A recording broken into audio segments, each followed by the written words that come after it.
যে ভিডিও করে। আচ্ছা এই পাশে যেহেতু লোড নাই, এই পাশে তো লোড নাই আমার কোনো, এই যে এই হুম, পাশে লোড নাই, এই পাশে লোড নাই, এই পাশে লোড নাই, এই পাশেও লোড নাই। তার মানে কি এই জায়গায় যদি টোশনটা হয় তাহলে একটা কলম দিয়ে এনাফ হইতেছে, ঠিক আছে না? হুম, তাহলে এইভাবে করলে সেম করো। আর এই স্টেপ বুটিংগুলি না তো আলাদা ডিভাইড হয়ে যেতে, ডিভাইড হয়ে গেলে তো তোর এই টোশনটা যদি হয় মুভমেন্টটা আসে, যে মুভমেন্ট হ্যাঁ, এই না এসে শেষ, আর এদিকে আসবে না। যখন কম্বাইন্ড থাকবে, হ্যাঁ, তখন তো পুরোটাই নিবে, পুরোটাই নিবে। বুঝছি, বুঝছিস না? তাহলে হচ্ছে কি বুঝছি। সুবিধা। আর এটা তো তুই নিজেও জানোস কম্বাইনের শক্তি, কারণ স্পাইরাল কলামে তো 1.5 গুণ শক্তি না, আর স্টেপ পুটিং থেকে হুম, কম্বাইন পুটিং বেশি শক্তি। এটা থেকে আবার আরো শক্তি ফাউন্ডেশন আছে। এক কাজ আচ্ছা, কর, এটাই যে এটা বেজের সাইজ কত ঠিক আছে রে নরমালি? এটার সাইজটা তোর 4 ফিট দিলেই হবে আর কি,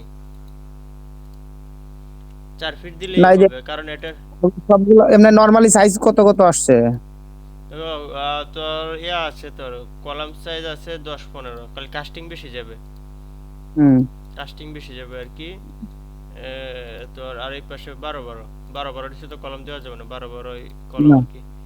বারো আচ্ছা, বারো এটা বড়, এটা বড়, এটা বড়, তিনটা 12 আর আর তোর হ্যাঁ, তোর এইটা তোর 12, 10, 14, 10, 13 আসে আর কি। আসলে কিন্তু সেভ থাকার জন্য 10-15 আমরা দিয়ে দিছি, আমরা সেভে থাকবো, ঠিক আছে না?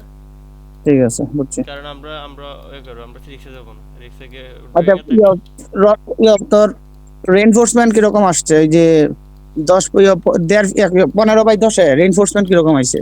8টা করে কোন রড আসবে আর ডিরেকশন? কি, 8টা করে। এ- 8টা করে কি কয় মিলি? এই 12 মিলি আর 16 মিলি মিলাইয়া, 8টা এই মাঝখানে?